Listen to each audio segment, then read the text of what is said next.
Hello बच्चों, आज हमारे साथ हैं सर धीरज चौधरी जो कि कॉमर्स फील्ड के स्पेशलिस्ट हैं। इस टाइम पे कॉमर्स, साइंस, आर्ट्स किसी भी फील्ड के बच्चे हो उनको कुछ सवाल दिमाग में आ रहे होंगे क्योंकि बोर्ड्स बहुत नजदीक आ चुके हैं और सबको एग्जाम की थोड़ी बहुत टेंशन तो हो ही रही होगी। और कुछ बेसिक सवाल ऐसे हैं जो सबके ही दिमाग में आ रहे होते हैं और अफेक्ट कर रहे होते हैं उनकी स्टडी को। तो आज हम सवालों के जवाब जानेंगे सर से। Sir hello. Hello sir. Sir सबसे पहले तो हमारे जो बच्चे हैं वो ये जानना चाहते हैं कि जो हम अलग अलग आपकी जो फील्ड है अकाउंट्स, पूरी कॉमर्स जो फील्ड है उसके अंदर हर सब्जेक्ट की अलग इंपॉर्टेंस है। राइट। और हर हार्ड जो है, कोई सब्जेक्ट ज्यादा हार्ड है, कोई सब्जेक्ट कम हार्ड है। तो कितने सैंपल पेपर एज पर एक सब्जेक्ट, जैसे कोई हार्ड सब्जेक्ट है उसके ज्यादा या फिर इजी के कम, कितने सैंपल पेपर सॉल्व करके एटलीस्ट हमें जाना चाहिए एग्जाम पेपर में बोर्ड से? तो सैम्पल पर बात की जाए तो देखिए, अकाउंट्स तो थोड़ा सा हार्ड पड़ता ही है बच्चे के लिए क्योंकि उन्होंने पहली बार पढ़ा होगा। और एक तुम्हारी 3 बुक्स होती है अकाउंट्स के अंदर, है ना, 12th क्लास के लिए।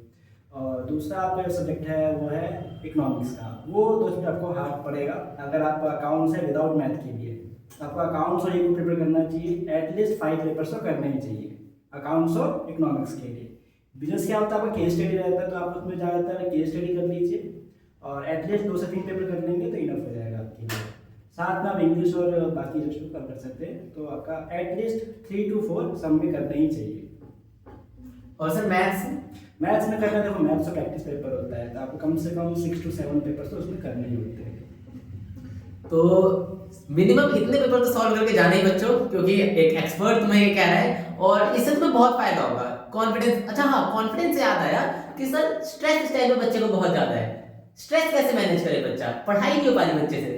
देखो स्ट्रेस के बारे में, तो स्ट्रेस तो आपके माइंड में है, स्ट्रेस बाहर नहीं है। स्ट्रेस कोई एग्जाम पेपर स्ट्रेस नहीं दे रहा है आपको। क्वेश्चन जो आपको आता है वो आप कर ही रहे हो, जो नहीं आता है वो आप नहीं कर रहे हो। स्ट्रेस कैसे हैंडल करना है वो हैंडल कैसे करते हैं, पहले तो आप 1 महीने पहले पेपर से अच्छे से प्रिपेयर हो जाओ। अगर आप अच्छे से पढ़ रहे हो पीछे से तो आपको स्ट्रेस होता ही नहीं है। अगर स्ट्रेस हो रहा है तो पता है क्या रीज़न होगा आपको, कि आपने लास्ट मंथ में पढ़ना स्टार्ट कर रहे हो। ठीक है सर हमारे आधे से ज्यादा बच्चे ऐसे ही होते हैं। तो अगर लास्ट में पढ़ रहे हो बच्चों तो क्या करो आप कि जो जो सब्जेक्ट की वेटेज ज़्यादा है, अगर मान लो मैं अकाउंट की बात करूँ, अकाउंट देखो आपकी फर्स्ट सेकंड थर्ड 3 बुक्स होती है। कैश फ्लो है थर्ड बुक, सेकंड बुक आपका शेयर्स हो गया, फर्स्ट बुक पार्टनरशिप हो गया। आप पार्टनरशिप के बस फर्स्ट 5 कर लो और थर्ड बुक का कैश फ्लो कर लो और सेकंड बुक का शेयर्स कर लो, खत्म है चैप्टर, पूरा बुक खत्म हो गया आपका। सिर्फ 5 बुक करने पड़ेंगे आपको, खत्म हो गया स्ट्रेस आपका। सर अपने बच्चों को कुछ पेपर को अटेम्प्ट करने की भी टिप्स दे दीजिए।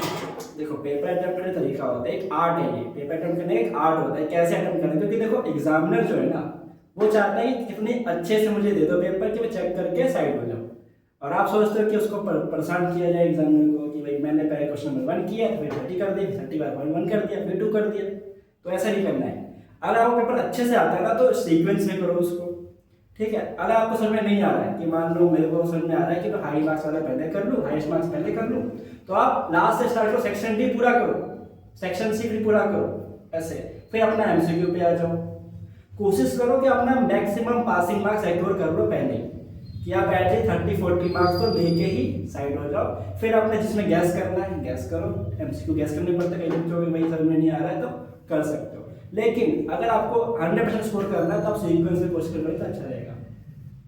सर इस टाइम पे इस टाइम पे बच्चों का तो सबसे बड़ा सीन ये हो चुका है कि वो कुछ बच्चे ऐसे हैं जिन्होंने बहुत सारा सिलेबस कवर कर लिया है, कुछ ऐसे हैं जिनको कवर तो कर लिया है पर उनको समझ नहीं आ रहा कितना कवर हुआ है कितना नहीं, और कुछ तो ऐसे हैं जिन्होंने अभी स्टार्ट ही नहीं किया है। तो टाइम मैनेज करने में सबको बहुत दिक्कत हो रही है और तीनों ही टाइम पे बच्चों को दिक्कत हो रही है टाइम मैनेज करने में, क्योंकि 1 महीना बचा है, कौन से सब्जेक्ट को कितना टाइम अभी पढ़ाई में दे यही समझ नहीं आ रहा है। तो उसके लिए भी अगर आपको बता सके तो वही सेम चीज मैंने पहले बताया। अभी देखो अकाउंट्स और आपका इको तो हार्ड है, हार्ड नहीं कर सकता मैं उसको, टाइम कंज्यूमिंग सब्जेक्ट है क्योंकि देखो प्रैक्टिकल जिसमें न्यूमेरिकल आएगा ना टाइम लेता है।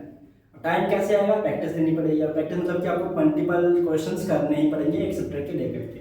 जैसे मैं बताऊं कि जो थर्ड बुक है ना रेशियो वाली, उसके अंदर आपके बुक के अंदर टीएस ग्रामर के अंदर 200 क्वेश्चन है। अगर आप 200 नहीं बनाओगे तो क्वेश्चन नहीं होंगे आपके। मैं बाहर की बात ही नहीं कर रहा, 200 तो वही के वही रखे हुए हैं। फिर आप अगर पार्टनरशिप देखो, फर्स्ट बुक के चैप्टर 1 के अंदर 120 क्वेश्चन रखे हुए हैं, तो सर तो टाइम तो लगेगा ना उसको। तो आप ऐसे कर सकते हो अपने पूरे महीने की, मान लो आपने पूरे साल नहीं पढ़ा, कोई बात नहीं, आई एज्यूम कि आपने नहीं पढ़ा, 30 दिन है ना, 30 दिन में आप मिनिमम 7 डेज तो आप अकाउंट्स को दो, 7 डेज अकाउंट्स को दो अल्टरनेट वेज में, ना कि लगातार पढ़ो। 7 डेज मतलब क्या, अगर मैं बोलूँगा, अगर मैं पढ़ाने बैठ जाऊँ तो मैं आपको 7 दिन खत्म कर भी सकता हूँ, ऐसी बड़ी चीज़ भी नहीं है अकाउंट्स, ठीक है। तो 7 दिन आप वो कर लो, 7 दिन आप कर लो अपने इको। कितने दिन बचे? अभी 16 दिन 16 बचे ना आपके पास। 16 दिन में आप कर लो अपना इंग्लिश कर लो, बिजनेस कर लो, 5-5 दिन कर लो, ठीक है। फिर अपना आपका एडिशनल भी होगा, मैथ्स या हिंदी होगा, आप उसको प्रिपेयर कर लो। तो आप ऐसे अपना कर सकते हो पूरे महीने में प्रिपेयर। फिर अपना जो है 7 पेपर बना लो लास्ट के 3 दिन के अंदर, जो आप कर सकते हो 2 से 3 पेपर आराम से कर सकते हो। टाइम उसमें मैनेज करो कि कैसे उस पेपर को 2 से ढाई घंटे के बीच में खत्म करो। ये नहीं कि लास्ट 3 घंटा पूरे मुझे यूज कर ले उसी पेपर के अंदर। तो बच्चों समझ में आया? सर अगर आप भी बच्चों को बताना चाहे और विशिष्ट करना देना चाहे कुछ तो बच्चों, जैसे कि आप सब लोग 12th पास करने जा रहे हैं, तो अच्छे से पास करें, अच्छे से पेपर दें और विद कॉन्फिडेंस पेपर देना है आपको, ताकि आपका नया साल और अच्छा जाए। तो बच्चों गुड लक, अच्छे से पेपर अटेंड करके आना है तुमको। All the best, bye sir और बाय मीटू और बाय ट्यूशन।